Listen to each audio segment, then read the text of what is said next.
Hello viewers, welcome back to the channel. You are watching BJMC communicator और मैं हूं आपके साथ सिमरनजीत सिंह। तो आज हम बात करेंगे डिज़ाइन एंड ग्राफिक्स, जो हमारा सब्जेक्ट है उसमें डिज़ाइन के क्या एलिमेंट्स होते हैं एंड क्या प्रिंसिपल्स होते हैं। सो ये वीडियो थोड़ी लंबी हो सकती है क्योंकि मैंने आपके लिए कई सारे एलिमेंट्स एंड कई सारे प्रिंसिपल्स को लेके ये वीडियो कंबाइन करके बना रहा हूँ। सो इसलिए वीडियो को पूरा जरूर देखिएगा क्योंकि ये जो एलिमेंट्स एंड प्रिंसिपल्स हैं ये थोड़ा एक इंपॉर्टेंट टॉपिक भी है आपके एग्जाम के पॉइंट ऑफ व्यू से। तो इसके ऊपर नॉर्मली हर साल एग्जाम में क्वेश्चन आ ही जाता है। तो चलिए सबसे पहले हम देखते हैं डिज़ाइन के एलिमेंट्स को कि डिज़ाइन के एलिमेंट्स कौन से होते हैं। सो डिज़ाइन के एलिमेंट में हमारे पास मैंने यहाँ पे 9 एलिमेंट्स आपके लिए लिस्ट आउट किए हैं, जो कि हमारे मतलब इसके अलावा कई और भी आप ले सकते हैं, लेकिन जो मेनली है वो मेन मेजर आपके यही है। सबसे पहले आपके पास है line, shape, texture, space, size, value, colour, point and form. तो इन सब के बारे में हम एक एक करके बात करेंगे, उसके बाद में फिर हम प्रिंसिपल्स के ऊपर जाएंगे। तो सबसे पहले लाइन क्या होती है।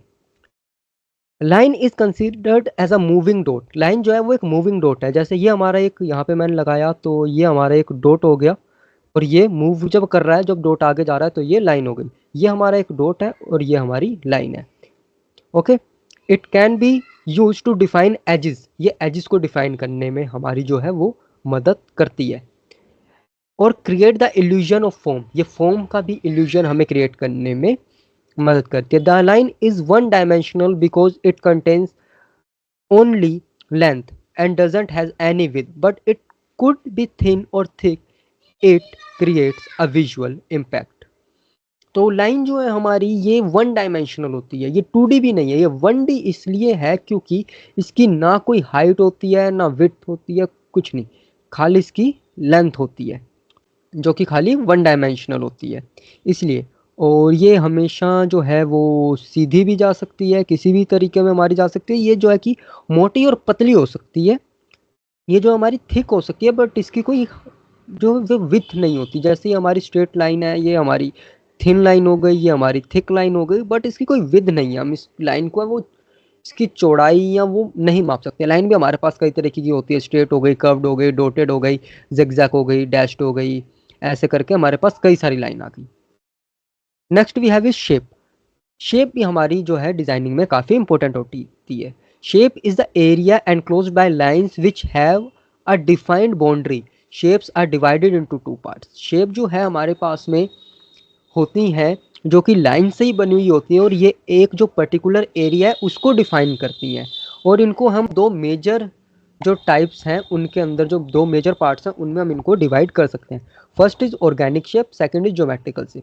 ऑर्गेनिक शेप जो है वो होती हैं जो हमको नेचर में मिलती हैं, जैसे कि हमारे पेड़ हो गए, कुछ भी पहाड़ हो गए, वो सारी हमारी ऑर्गेनिक शेप है। ठीक है। उसके बाद में ज्योमेट्रिकल शेप है जो कि हमें नेचर में नहीं मिलती, ये क्रिएट की जाती हैं मेजर के साथ, जैसे कि हमारे ट्रायंगल हो गए या स्क्वायर्स हो गए। तो ये सब जो है ये सब हमारी है geometrical shape.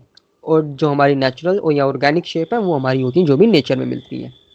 Next we have is texture. The surface characteristics of a material is defined as texture. Texture जो है वो किसी जो मटेरियल है उसकी सरफेस कैरेक्टरिस्टिक्स कैसी हैं। ये भी दो तरीके की होती है, एक हमारे पास हो गई फिजिकल टेक्सचर और सेकंड हो गया विजुअल।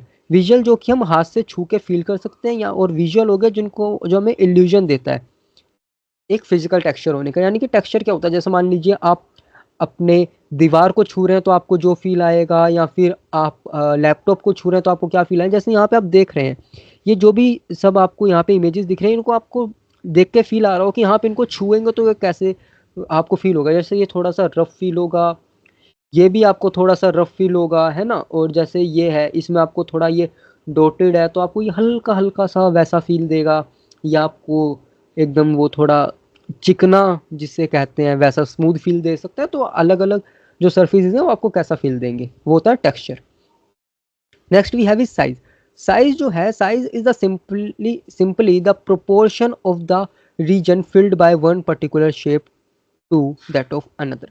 यानी कि शाइज, यानी कि जो साइज है वो आपका वो एरिया होता है जो कि एक इमेज लेती है या एक शेप लेती है। ये हो गया साइज, जैसे ये हो गया, ये हो गया, ये हो गया, तो ये आपका सब साइज हो गया।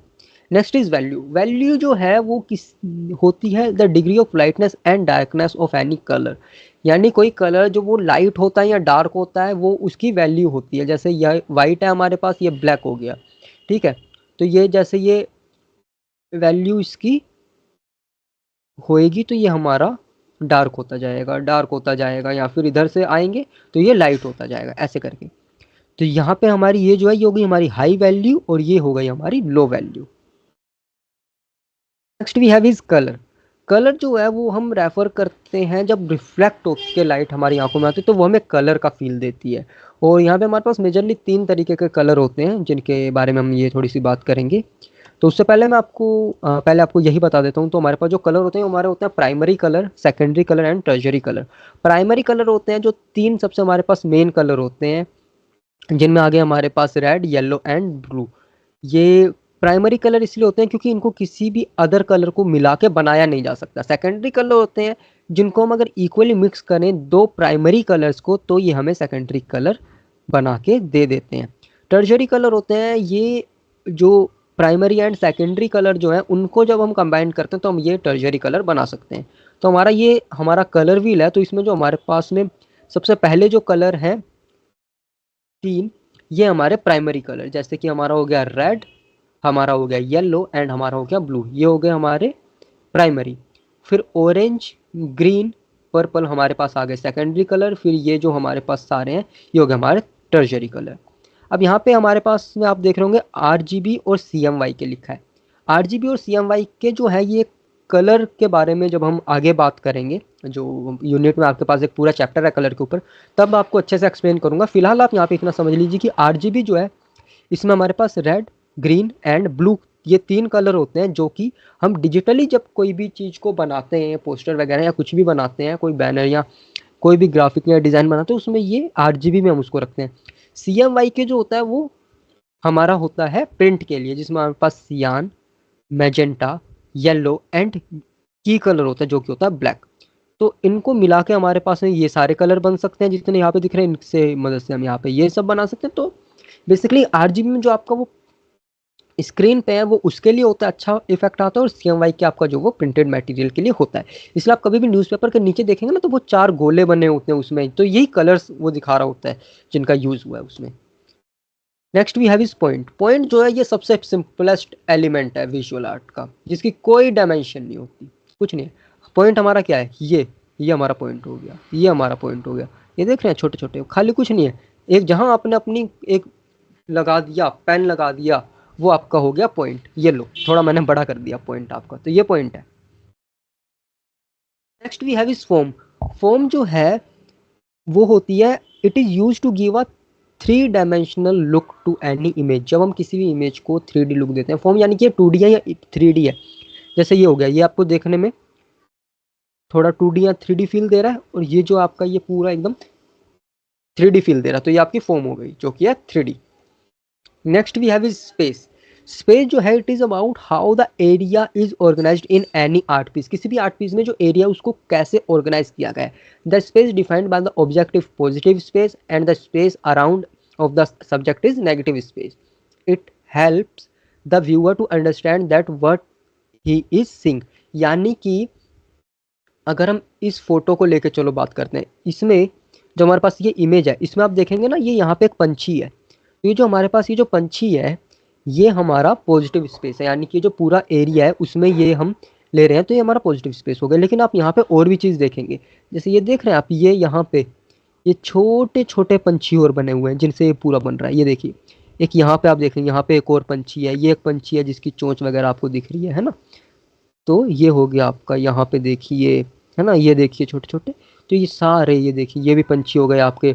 एक यहाँ पे हो गया, ये देखिए, तो ऐसे करके बन रहा है। एक यहाँ पे देखिए, तो ये हो गया आपका पूरा पॉजिटिव स्पेस, और ये नेगेटिव स्पेस से भी आपका एक पॉजिटिव स्पेस बन रहा है।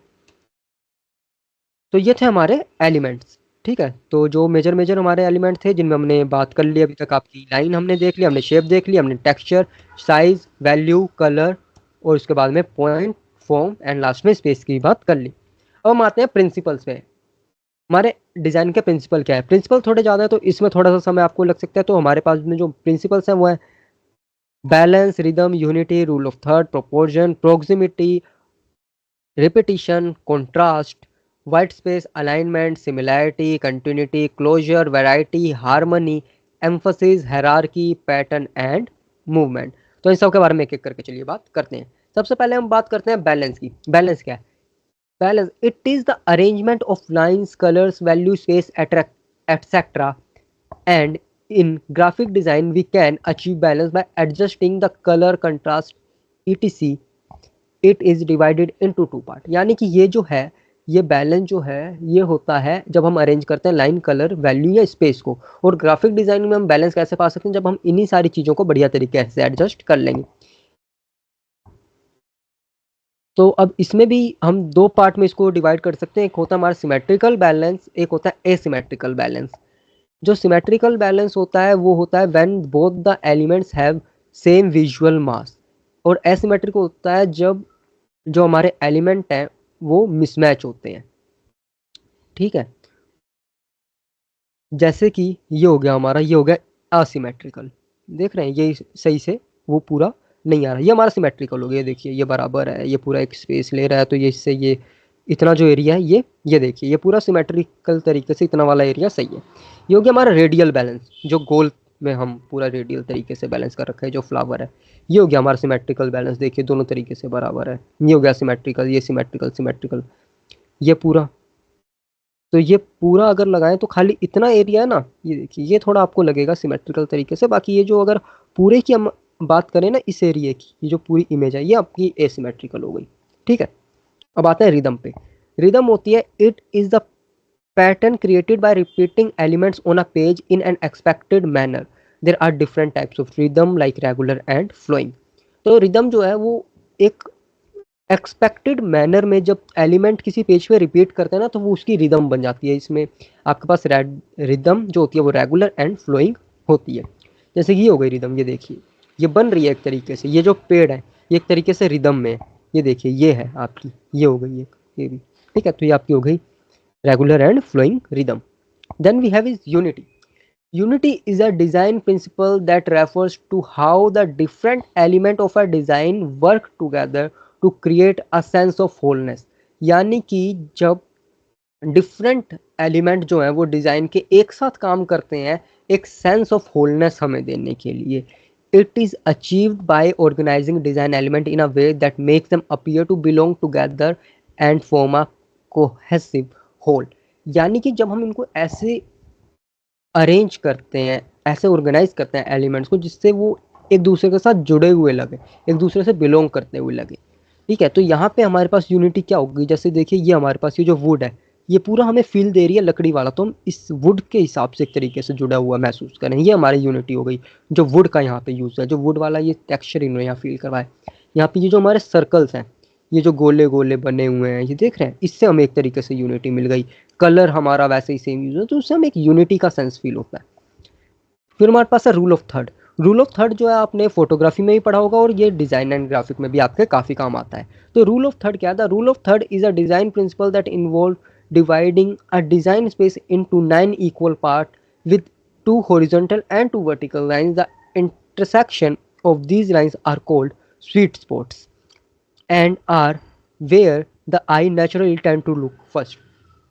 तो रूल ऑफ थर्ड क्या होता है? जब हम किसी एक इमेज को हॉरिजॉन्टली दो लाइन से और वर्टिकली दो लाइन से जब हम उसको डिवाइड करते हैं जिससे वो 9 इक्वल पार्ट्स में डिवाइड हो जाता है तो वो हमारे पास रूल ऑफ थर्ड वहाँ पे बन जाता है। इसमें जहाँ पे ये इंटरसेक्ट करती है लाइंस, यानी कि जहाँ पे ये हॉरिजॉन्टल और वर्टिकल लाइन एक दूसरे को कट करती है, क्रॉस करती है, वो हमारा होता है स्वीट स्पॉट्स। और सबसे पहले ये जो यहाँ पे है ना, यहीं पे हमारी जो आंखें हैं वो सबसे पहले किसी इमेज को यहीं पे देखती हैं। इसलिए यहाँ पे सबसे इम्पोर्टेंट होता है कोई भी एलिमेंट प्लेस करना। जैसे कि यहाँ पे ये बन रहा है तो यहाँ पे आ गया ये रहा हमारा रूल ऑफ थर्ड के हिसाब से, यहाँ पे सबसे पहले हमारी आंख देखेगी। और बाकी और रूल ऑफ थर्ड के बारे में आप पढ़ेंगे जब सेकंड सेमेस्टर में आपके पास फोटोग्राफी सब्जेक्ट आएगा उसमें। तो we have this proportion. Proportion means the comparison of forms. It is the comparison of one part to another in respect of size, quantity, degree.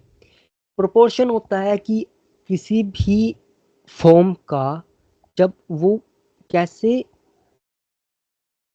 जो पार्ट है वो एक दूसरे से हम कंपैरिजन करते हैं, वो बराबर कैसे हम उसको लेके आते हैं, है ना। जैसे देखिए यहाँ पे आप देखेंगे ना, ये हमारे पास में ये है, मान लीजिए ये एक लाइन है, इसकी डबल ये हो गई, इसकी डबल ये हो गई, फिर ये हो गई, फिर ये हो गई, फिर ये हो गई। ये हमारा एक स्पेस है, इसका आधा हिस्सा ये हो गया, ये इसका आधा हो गया, फिर ये इसका आधा हो गया, इसका आधा ये हो गया, फिर ये हो गया, और फिर जब हम इसको यहाँ पे आएंगे तो फिर इसका आधा जो है वो ये हो गया, और फिर यहाँ पे ये दो और आधे हो गए। ऐसे में ही आपने ये एक इमेज देखी होगी, इसमें जो है ये एक बेस्ट इमेज मानी जाती है, क्योंकि इसमें जो है, इसमें जो लेग्स का साइज़ है और जो बॉडी के अदर पार्ट्स का साइज़ है, जो हाथ का साइज़ है, वो एकदम इक्वल साइज में बनाया गया है रेशियो के हिसाब से। तो ये प्रोपोर्शन का बेस्ट एग्जांपल माना जाता है। Now we have is proximity. Proximity या कंटिग्यूटी क्या होता है? प्रोक्सिमिटी जो है, it is the principle of proximity says that things which are closer together will be observed as belonging together. In design proximity or closeness forms a connect between element on a page. यानी proximity होती है कि किसी page पे आपके जो elements हैं वो कितने साथ में हैं, और अगर वो एक साथ में लग रहे हैं तो वो आपको ये फील करेंगे, ये ऐसा फील करवाएंगे कि वो एक साथ जुड़े हुए, एक दूसरे से बिलोंग करते हैं। जैसे ये सारे एक साथ हैं, तो ये जैसे ये दो हो गए, तो ये आपको एक फील देने की जुड़े हुए हैं। जैसे ये है, इसके बीच में थोड़ी दूरी ज़्यादा है, तो ये आपको ऐसा फील देगा कि ये ज़्यादा दूर के हैं, तो इनके बीच में कोई भी रिलेशन नहीं है। ऐसा ये बीच में इतना ज़्यादा स्पेस हो तो इससे आपको लग रहा हो कि इनके बीच में कोई भी रिलेशन नहीं है। Next we have is repetition या फिर कंसिस्टेंसी। रिपीटिशन या कंसिस्टेंसी क्या होता है? Repetition is a design principle that involve reusing similar or identical element in a piece of work to create consistency and uniqueness। यानी कि जब आप किसी डिज़ाइन में सेम आइडेंटिकल एलिमेंट को बार बार यूज़ करते हैं ताकि उसमें कंटिन्यूटी बनी रहे और एक यूनिकनेस भी दिखे, तो वो आपकी रिपीटिशन या कंसिस्टेंसी होती है। जैसे यहाँ पे आप देखेंगे कि ये एलिमेंट और ये एलिमेंट को ही, और ये जो लाइंस हैं इनको यूज़ किया गया है, जिससे आपकी एक कंटिन्यूटी इसमें आपको बनी हुई रिपीटिशन दिख रही है। सेम इस डिज़ाइन में भी यहाँ पे भी ऐसा ही आपको फील होगा। Next is contrast. कॉन्ट्रास्ट क्या है? Contrast is a design element that involves representing two or more elements in opposing ways. The goal of contrast is to create focal point in a design that draws attention. यानी कि contrast क्या होता है? आपका contrast होता है जब आप किसी इमेज के अंदर ऐसे एलिमेंट जो एक दूसरे को अपोज करते हैं उनका यूज करते हैं, और इसमें एक फोकल पॉइंट क्रिएट होता है जिससे आपकी अटेंशन वहां पे जाती है। तो इसमें contrast is like juxtaposition of opposing elements. जैसे कि अब इसमें आपको एग्जांपल देके समझाता हूँ। इसमें आपका जो है सबसे पहले फोकस एग्जांपल के लिए कलर के हिसाब से, अब एक हमारे पास हो गया कलर के हिसाब से, जैसे आपका कलर व्हील में होते हैं रेड और ग्रीन, दोनों एक दूसरे को अपोजिट हैं, तो आपका ध्यान वहीं जाएगा। टोन और वैल्यू में लाइट और डार्क है तो आपका वहाँ पे जाएगा। अगर पूरे डार्क उसमें कहीं पे लाइट चीज़ है तो आपका वहाँ जाएगा। पूरा रेड कलर है एक जगह पे, उसमें कहीं बीच में ग्रीन है तो आपका ध्यान वहीं जाएगा। और पूरी सारी चीज़ें हॉरिजॉन्टल में है और एक चीज़ वर्टिकल में है तो आपका ध्यान सबसे पहले वहीं जाएगा डायरेक्शन के हिसाब से। तो आपका ये डायरेक्शन हो गया, टोन और वैल्यू हो गया, उसके बाद में आपका कलर के हिसाब से हो गया। जैसे कि यहाँ पे देखिए जो आपकी पूरी इमेज है, इसमें सबसे पहले आपका ध्यान कहाँ जाएगा? जो फल रखे हुए हैं यहाँ पे, क्योंकि ये अलग कलर के हिसाब से है, कलर कॉन्ट्रास्ट। यहाँ पे भी कलर कॉन्ट्रास्ट, आपका ध्यान सबसे पहले कहाँ जाएगा? यहाँ। साइज कॉन्ट्रास्ट, साइज कॉन्ट्रास्ट में आपका सबसे पहले ध्यान कहाँ जाएगा? जो आपको सबसे डिफरेंट साइज लगेगा, जैसे यहाँ पे जाएगा या यहाँ। वाइट स्पेस, वाइट स्पेस क्या होता है? White space also known as negative space is the blank space between elements in a design such as text, images.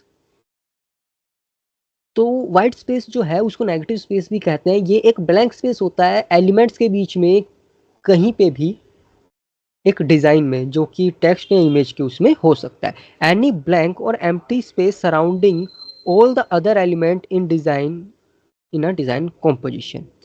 White space provides your design with a breathing room. या आपके जो design है उसको एक breathing room देता है, एक space देता है। जैसे देखिए यहाँ पे ये 2 लोग हैं, ये आपको 2 चेहरे दिख रहे हैं, यहाँ बना हुआ कुछ नहीं है, खाली ब्लैंक स्पेस है, वो आपको ऐसा फ़ील दे रहा है। यहीं पे सेम, यहाँ पे ब्लैक में, यहाँ पे व्हाइट में आपके पास, ये देखिए ये व्हाइट स्पेस है, जैसे यहाँ पे तो हमारे पास ये इमेज होगी और ये आपके पास ब्लैंक वो हो गया ना। अब यहाँ पे देखिए, यहाँ पे आपके ये व्हाइट स्पेस है, ठीक है? यहाँ पे आपके पास में ये रहे आपके एलिमेंट। यहाँ पे देखिए, यहाँ पे आपके पास में ये व्हाइट स्पेस देखिए, ये आपका पूरा यहाँ पे ये जो 2 चेहरे हैं ये सब आपका एलिमेंट हो गए। कोका कोला में देखिए वैसे ही, कोका कोला के अंदर है, ठीक है? जस्ट कोका कोला को साइड में पूरे रेड कलर ने सराउंड किया हुआ है वैसे, ठीक है? Next we have is alignment, the way you align text and graphic on a page relative to each other.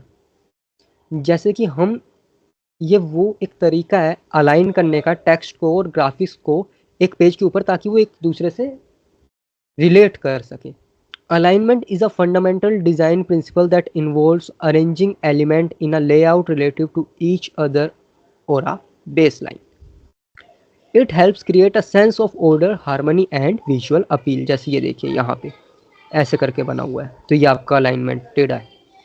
ये देखिए ये एक तरीके से यहाँ पे ये रिटर्न टेक्स्ट है, ये ऐसे अलाइन है, ठीक है? ये यूँ आपका ऐसे, ये जो बोल्ड टेक्स्ट है या जो हेडिंग है वो ऐसे अलाइन है, और ये वाला जो है वो आपका ऐसे अलाइन है, ऐसे, ठीक है? यहाँ पे देखिए अलाइनमेंट, ये हो गया आपका प्रॉपर ऐसे अलाइनमेंट होता है ये। वी हैव सिमिलैरिटी, सिमिलैरिटी है the principle of similarity states that things which express visual attributes such as shape, size, colours, texture, value or orientation will certainly be seen as belonging together. यानी कि सारी चीज़ें आपको एक जैसी, एक साथ की ही दिखाई देंगी सिमिलैरिटी में। जैसे ये देखिए आपका ये हो गए पीस के सिंबल्स हो गए, ये देखिए यहाँ पे ये लाइन्स ऐसी हो गई, ये देखिए ये आपके ट्रायंगल्स हो गए या शेप्स ये हो गई ना, ये देखिए यहाँ, ये देखिए यहाँ पे ये आपको ट्रायंगल बनता हुआ दिख रहा होगा, यहाँ पे एक ट्रायंगल बन रहा है, एक ट्रायंगल ये बन रहा है, फिर यहाँ से, जबकि है यहाँ पे कुछ नहीं है, वाइट एम्प्टी स्पेस है, फिर भी आपको ऐसा फील दे रहा है ये। Continuity, the Gestalt principle of continuity states that we are more likely to see continuous and smooth flowing lines rather than broken or jagged ones. जो गैसाल्ट का प्रिंसिपल है कंटिन्यूटी का, वो बताता है कि हमारी जो ह्यूमन आँखें हैं वो सीधी या फिर बिना इंटरप्शन की जो स्मूथ लाइंस होते हैं उनको देखना ज़्यादा पसंद करती है, टूटी हुई या आड़ी टेढ़ी लाइनों से। जैसे ये देखिए, द गैसाल्ट कंटिन्यूटी और continuation refers to how human mind naturally organises visual element into continuous and uninterrupted lines और पैटर्न्स। जैसे यहाँ पे ये यू करके जा रहा है, ये देखिए ये देखिए ये देखिए, ठीक है? और वैसे ही ये आपका यूं जाएगा, ये देखिए। तो ये है आपकी कंटिन्यूटी। क्लोजर, क्लोजर काफ़ी इंटरेस्टिंग चीज़ है। क्लोजर है the principle of closure relates that when we have a tendency to see full figures even when part of information is missing. कैसे है वो अभी मैं आपको दिखाता हूँ। The principle of closure describes our tendency to perceive segment visual element as complete or whole subject even when we are missing information। जैसे देखिए, ये देखिए यहाँ पे वाइट स्पेस है, कुछ नहीं है, लेकिन फिर भी आपके दिमाग ने एक तरीके से आपके यहाँ पे एक इमेजिनरी लाइन क्रिएट कर दी कि यहाँ पे एक लाइन है, ये ऐसे है, ये यहाँ से बंद है, ये फुटबॉल है, कुछ नहीं है, खाली बीच बीच में लगे हुए, लेकिन आप एक इमेजिनरी लाइन यहाँ पे बना रहे हैं कि ये जो फुटबॉल है ये ऐसे करके पूरा है, यहाँ पे ये पूरी गोल लाइन है, यहाँ पे आप बना रहे हैं कि हाँ ये मुंह है ये मोर का। यहाँ देखिए यहाँ पे कुछ नहीं है, खाली आपके पास जो है ये ब्लैक कलर के, हिंदी में कहूँ तो शंकु लगा रखे हैं, जो एक शेप होती है ज्योमेट्रिकल, लेकिन हमारे दिमाग ने खुद बना लिया कि यहाँ पे एक 3D शेप है और ये गोला है, सर्कल है। Next we have is variety, variety the use of different to increase visual interest. जब हम डिफरेंसेस का यूज़ करते हैं, जब हम अलग अलग चीज़ों का, जैसे वैरायटी आप किसी भी चीज़ में देखें तो वो होती है, ट्रायंगल हो गया, सर्कुलर हो गया, स्टार हो गया, स्क्वायर हो गया, तो ये सब हमारे हो गए variety. Harmony, it is about how one thing is belong to another, we can so define it as sameness, it gives a visual satisfaction।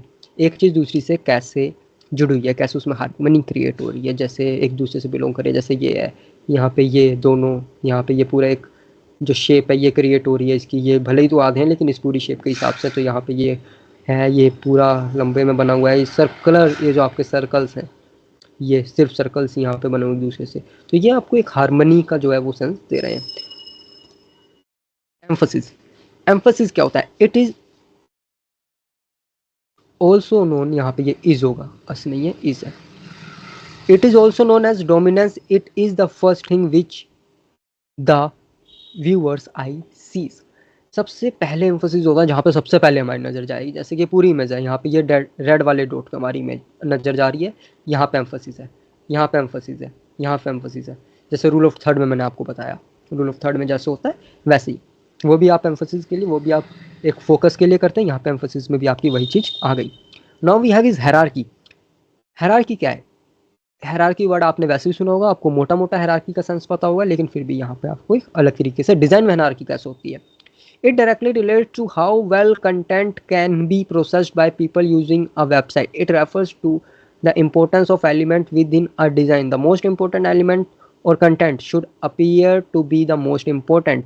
जैसे भाई मान लो यहाँ पे सबसे important क्या है, बड़ी मछली खा रही है छोटी को, और वो उससे छोटी को, तो ये बड़ा दिख रहा है, तो ये आपका इंपॉर्टेंट हुआ ना।